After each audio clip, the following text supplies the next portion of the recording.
So would that sheet then not be able to get a liquor license because they're so close, or? I don't even know if that's part of their I don't major. know. Yeah, I think theirs I've is never more, been to it's, sheets yet. it's more food and, you know, kind of experience, clean bathroom. I see. Yeah, they looked nice, so I just wondered, because I had some questions on that. Thank you. All right, any further discussion?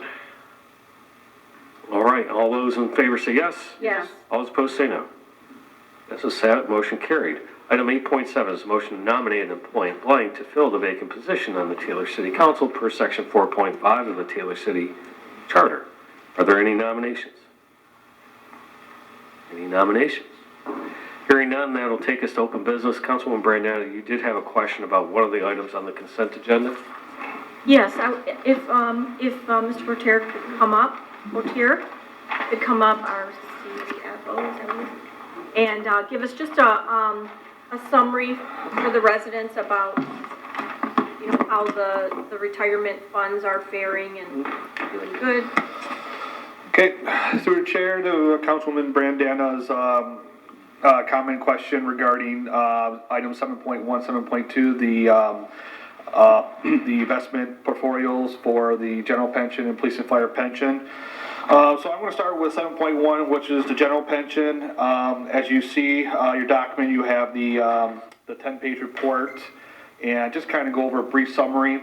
The first page 1 just kind of gives you a breakdown of the balances as of September 30th, 2024, by type of investment. For example, domestic equity, international equity, real estate, and then a couple other items in there.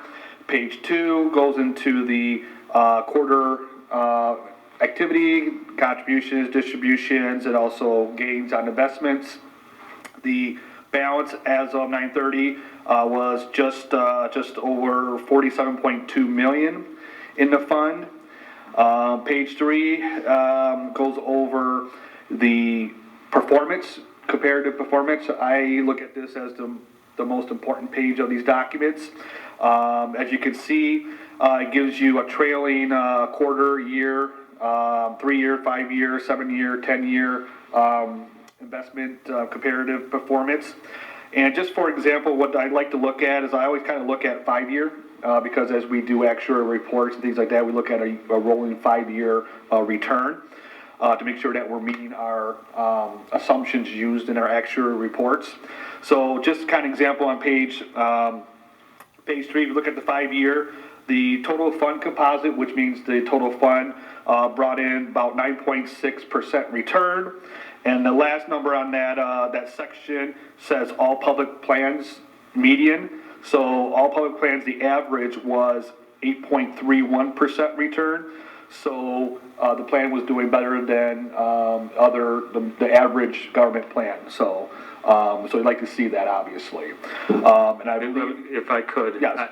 And I agree. You know, beforehand they were just providing where they were moving, where they stood for the allocation. And so having this data, I know in my 401k, those are the key things, right? The quarter was 4.92. The year's been 21.23%. Mm-hmm. So I think, you know, if anybody looked at their 401k, they're probably closer to 15, 16%. So that's a pretty darn good number. But this definitely is the key page, I'd say, within the document to just kind of where do we stand and our projections. Because I think you guys have historically used 8% as your projection. Yeah, we're down to actually now because of different guidance and principles. We're down to about 7.25% now for our actuary assumption. Yes. So that being said, that's like I said, page, and then after page 3, you get into the comparative performance per actual investment manager. You know, we have a couple in our domestic equity and our international equity, so it's more detailed on the actual manager. But again, page 3 is definitely the most important page that I look at for the comparatives of how the plan's doing to the rest of the plans in the country. So if that's no other questions on general, then I'll skip to police and fire. So in police and fire, same thing. We'll just go like I said, the balance as of 9/30 is just over 144 million. Obviously, a bigger plan than the general pension that incorporates our fire and police departments. Page 3 goes over the activity for the quarter. And then page 4, and this one is the comparative information. And again, as I look at those numbers on top, you got the 5-year return of 9.86% for the plan, and then the median for all governmental plans was 8.31%. So again, we're in the top 7 percentile of that. And again, when you see those numbers in parentheses, that's what that means, is that you're in that percentile. So the lower the number, the better. And as you can see, our plan was in the 7%. So that's very good for that plan as well too. So, again, in regards to both plans, like I said, we're meeting and exceeding our assumptions, which is always good. Like I said, I don't have anything negative to say about the plans right now in regards to investments. So, like I said, everything's looking good. So, yep. All right, any further questions on, for Jason? If not, thank you. All right, that brings us to the rest of the open business. First, go to the council, elected officials. Is there any open business? Councilman Johnson, then we'll go with Councilwoman, or Treasurer Toko. Councilman Johnson. I just want to thank you for calling that recess, because I learned something today that I didn't know, that a resolution dies with the council. And we got some information at around 4 o'clock today that we needed to know about. So that was very helpful. So everybody that was waiting for a towing contract, we're being held hostage, in my opinion, by a city vendor, and the court system is supporting it. So hopefully we can get this resolved soon, and we'll move forward from there. Treasurer Toko. Yes, I just wanted to let everyone know that we have been working with BSNA, our new tax program, and it is December 3rd, and everyone's tax bills are online and ready to pay.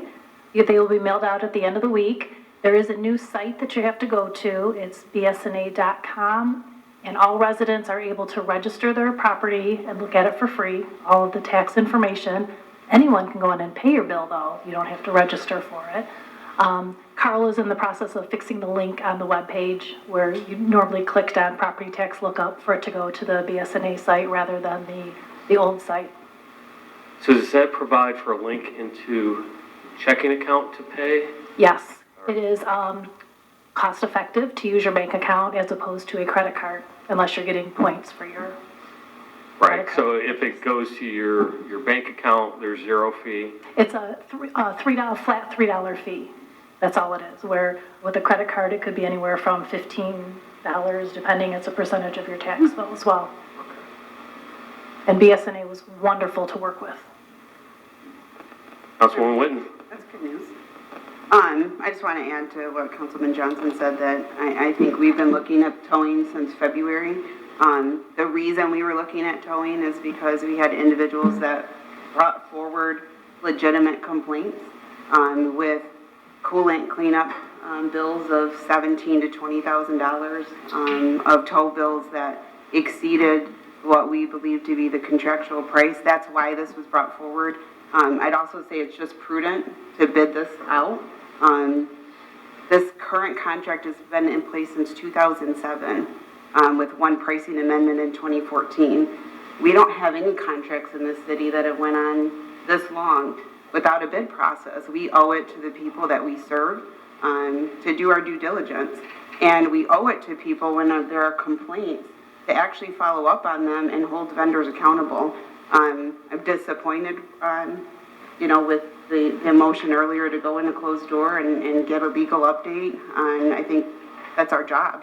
Is one, managing, ensuring that we're following the RFP process,